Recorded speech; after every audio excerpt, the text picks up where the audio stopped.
Mr. President, I ask unanimous consent that the quorum call be dispensed with. Without objection, the senator is recognized. Thank you, Mr. President. I rise today in support of the Lily Ledbetter Fair Pay Act. Before I do so, please allow me to thank my colleagues in the U.S. Senate, so many of whom have gone out of their way to help welcome me into this body. Both Majority Lead Reader and Senator Durbin have made these first days in the U.S. Senate as smooth as possible, as has the entire Democratic leadership, Senator Schumer, Murray, Dorgan, and Stabenow. These first few weeks in the U.S. Senate are an exercise in thinking on your feet, adapting quickly, and soaking it all in. I appreciate all that they have done to help me hit the ground running. Their advice and guidance has been so important to me.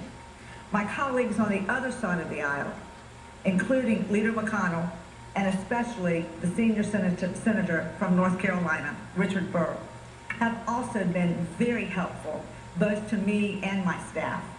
There is too much to be done in this country to differentiate from a Republican idea and a Democratic idea. We just need good ideas.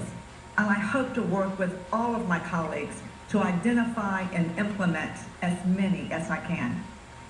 And thanks also to the primary sponsor of this bill, Senator Mikulski, who I was honored to have walk with me as I was sworn in as one of 100 senators and one of 17 female senators in this body. Senator Mikulski, who has led the way for women her entire career, I want to thank you for your leadership in this body and on this important bill. I'm honored to be one of the 16 other women you've paved the way for. I look forward to working with my colleagues on both sides of the aisle to help deliver for those in our country who are struggling to provide for themselves and their families. A few days before our new president is sworn in, there's a sense of urgency, but also a sense of optimism. And I am so honored to be a part of this body at this historic time. As I said, I rise in support of the Lily Ledbetter Fair Pay Act, which will restore protections against pay discrimination in the workplace. This bill would reestablish a fair rule for filing claims of pay discrimination based on race, national origin, gender, religion, age, or disability. A few months ago, this bill's namesake, Lily Ledbetter, joined me at several roundtable events in North Carolina. Her courage and determination were inspiring. She is committed to this cause, even though it's too late to do anything in her own case. In North Carolina, families are facing a serious enough challenge trying to make ends meet on a full paycheck, never mind trying to do so on a paycheck reduced by discrimination. Women in my home state make an average of 78 cents for every dollar that men make for similar jobs and responsibilities. In these tough economic times, when families are being forced to choose between putting food on the table and filling a prescription, can no longer afford the payments on their house, their own small part of the American dream, are being forced to dip into their savings to help pay their bills.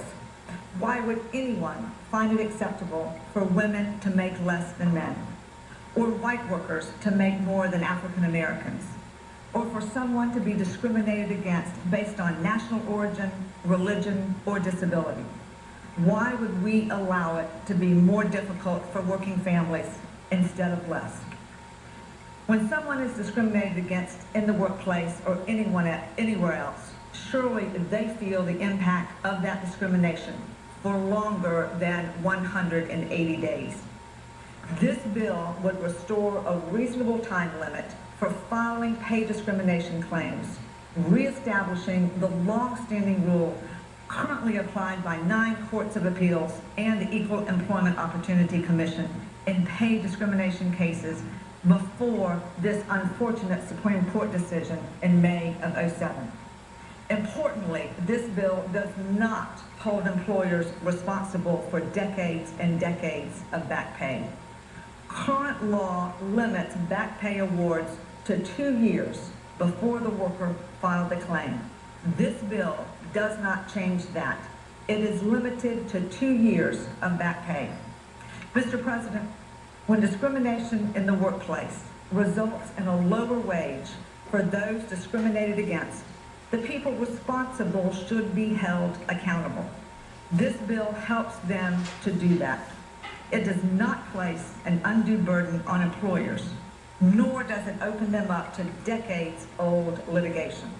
It simply says, for all of the legal jargon, that it's not acceptable for women to make less than men on the same job, with the same qualifications and with the same performance.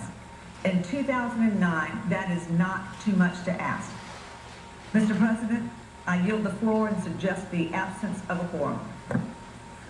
Clerk will call the roll.